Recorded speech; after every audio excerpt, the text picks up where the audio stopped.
How's it, guys? Welcome back to the channel.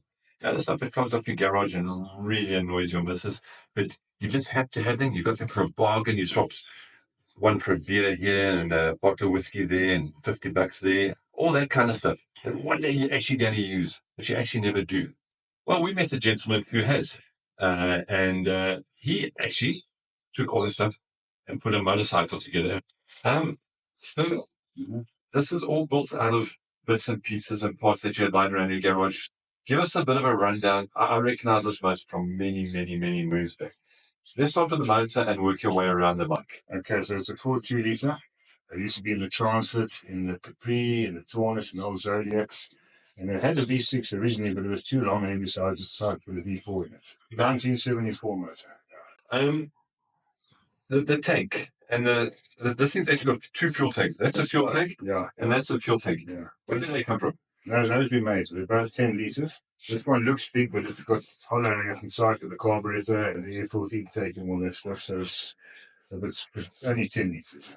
So we've got 20 litres of fuel. How far is 20 litres of fuel going to get us? If you ride it nicely, you can get about 15 k's a litre. If you ride it hard, you can get 8 k's a litre. So we normally get about 150 k's in the tank. But the most we ever had was riding with the Checkered Flag Club on a run we did. The British bike thing at 100 k's, only got 17 k's a litre. It doesn't look particularly fast, and you've made a few modifications. What do you put this to on top end? 195. That's the GPS speeder, so it's pretty accurate. Okay, so 195 k's an hour on a GPS speeder. Yeah. It actually rides a whole lot smoother than what it looks, and it rides a whole lot easier than what it looks. Yeah. You've also made a couple of modifications to the water pump and the cooling system on this. Yes, I had to, because the old pumps can't pump through the tight new radiators. So as soon as you went hot, it just got hot. So we changed all the clearances on the pump and made it much smaller. So now it pumps, like, I would say, 3 times as much. So there's not a problem anymore now. And then you also made a couple of other modifications. So the engine is actually a stressed member of the chassis. So what did you do there? All right, so we've got the chassis frame comes onto the steel plate here, and this steel plate bolts onto the back of the bike again. So this is a contact point, and on that same plate you'll see inside here there's another frame that goes to the front with another plate, and down here you've got these struts that come here. So it stops there and there. So this is the stress part here, but it's stronger than the whole bike anyway. Right. Okay. So it's going to be interesting, right? It's going to take a little bit of getting used to. Mm-hmm. My question is here now. Yes, we all have these dreams about building these bits and pieces in our garage into something. What the heck possessed you? Well, you see, my mate with the Checkered Flag, when he invited me on these classic runs, and I didn't have a classic bike at the time, I said, well, it's easy to buy one. So I thought, let's do something different and make one. So I just made one. And this is one that actually works, and you can do. It was built to run, yeah. It wasn't built to be on a stand looking nice, and it was built to ride. We've done 5,000 kilometers already. And I believe you've done like a Champagne Castle down there. Yeah, it was his first trip. Yeah, it was his first trip.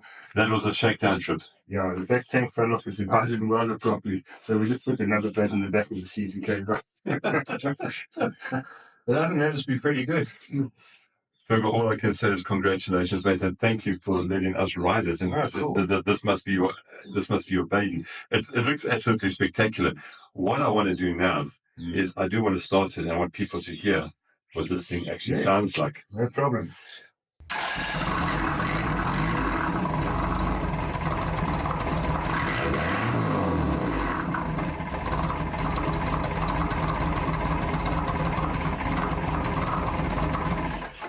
That sounds spectacular. So what I need to ask you now is, I'm seeing sitting on the side of the machine, I'm seeing huge chunks of machinery sticking all out on this side. I'm seeing hot exhaust pipes and hot tappet covers and all sorts of things there. That alternator, that's the standard alternator from the V4. It is, yeah, it's the correct period alternator for the engine with the right brackets. And you obviously keep quite an eye on that fan belt. No, not really. It's not doing anything. It's not driving a big fan, so it'll last forever. Then the next question is, I see you made these little covers over the like heat shields over the suppressor caps over the headers. Insulation underneath, just take a bit of heat off your legs when you're riding. It deflects the air out. And then the tappet covers, those look like Those look like you could leave a couple of yards of skin in there if you ride in shorts. You get a tan. Give me the first touch on how many hours of Friday nights sitting around discussing it and over a pizza and a Coca-Cola. I've never made a drawing to this day. We just had a look, and I said to my son, this part of this, can you make me up these? Because he can do code welding. So he welded all that for me, and I said, I'll get these plates made like this and just put it all together. So our actual build time is probably 2 or 3 weeks, honestly. But it took about a year because you're waiting for other people to make certain parts, that I couldn't make. Yeah. So 2 weeks from start to finish? Yeah, it took 2 or 3 weeks, yeah. It's quick. Took a day to wire it up as well. A day to wire it up. Amazing. Where did you get the motor from? I got it from my mate, Paul White. He got it from his mate. I think it was like $2,000, and I got a spare motor for a bottle of whiskey. And did you just happen to have a whole goosey lying around that you were going to chop? Yeah, I raced them for years, so I had a lot of few bits and bobs. So I just thought, okay, this can work with that, and that can work with this, and we put it together. Awesome.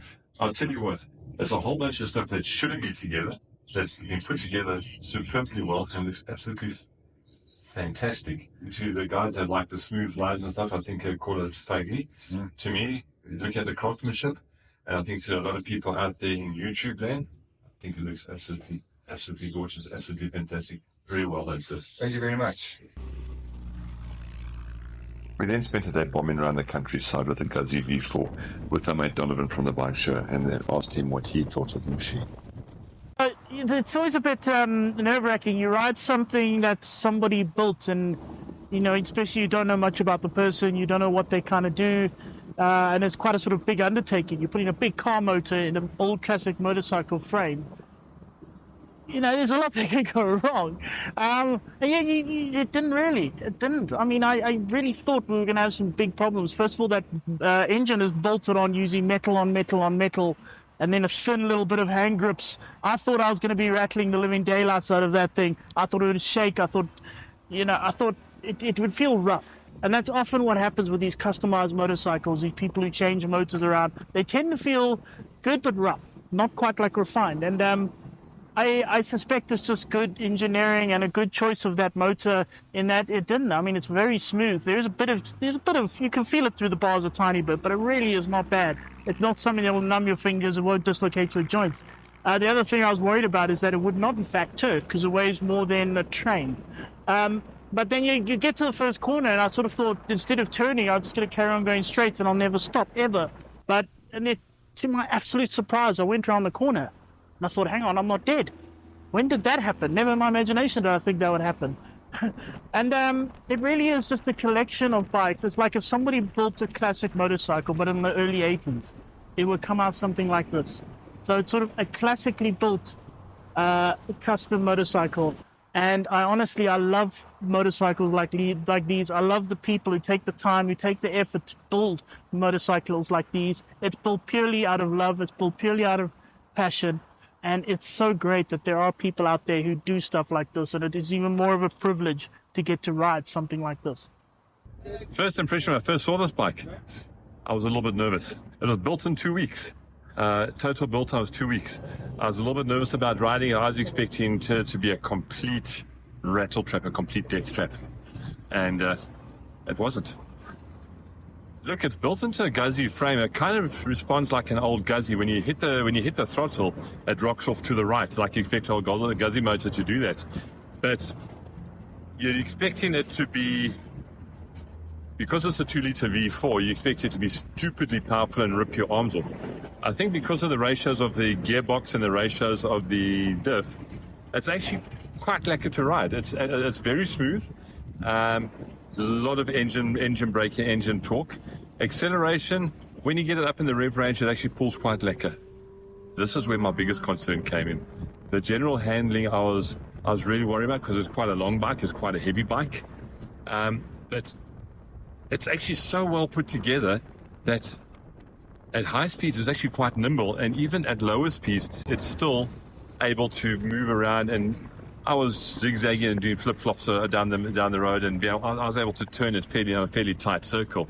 So yeah, but you have to be cognizant of the weight. It is quite heavy. So you can feel it's an old gearbox, an old school gearbox. It's a really long throw and a very heavy flywheel. So sometimes you hit a false neutral, but you actually adjust your riding style to that. And the harder you push it, the easier the gear changes become. In town and in slow traffic, yeah, the gear changes are a bit of a challenge. But the total feel of the bike, it's got these like weird ape hanger type handlebars in it, but your foot pegs are quite far back, so you sit in almost a super bike cafe racer type position. The minute you got that bike onto speed, everything lined up. We've got, okay, now we're getting down to business, now we're getting down to serious business now. And suddenly everything got really, really serious. And the bike stabled out, its handling became really nice, the acceleration, overtaking cars and trucks and things like that. You just roll on the gas and you go. It's got so much torque. And then bumbling around town at 60, 80 k's an hour, it really just rolls around quite lekker, easy to handle. It's for a garage built out of that Fergal headline, scrap that Fergal headline in his garage. It's a lot better than what you expect it to be. It's really, really, really well put together.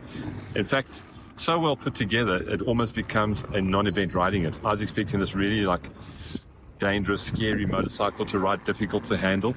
It is such a smooth handling bike. Yeah, the brakes tilt into a corner at high speed with all that weight.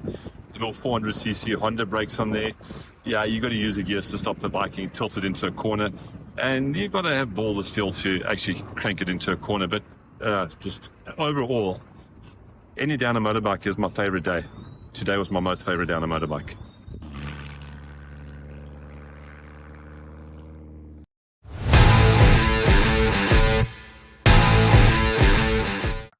Tell us a little bit about the chassis, about the wiring, about the carburetors. You've done a whole bunch of stuff to this. Yeah, we have. It's got a motor Guzzi gearbox. We have then adapted straight from a Toyota modified to take the V6, and then we modified it again to take the Guzzi. And the rear end's all Guzzi California Stone. It wasn't that's not so, that's about 2000. Okay. Then in the front we got a Kawasaki 750 radiator, Kawasaki Z1300 forks with 80% stronger springs, Guzzi front end, Guzzi rake, and Guzzi wheel and discs, and a 400cc on the brakes, I think. That's what I was told. And that was it. And we just put it all together. Okay, hold on a second. I've got to ride this thing in a day or two. In fact, I've got to ride it tomorrow. Yeah.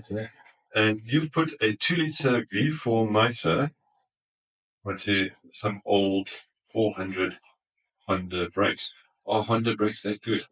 Well, when you first throttles with so much torque, you don't even need the brakes. You actually must put the back brake on just to show and make the light work. So, it's got powerful brakes. We'll see when you ride it. Yeah. No, sure.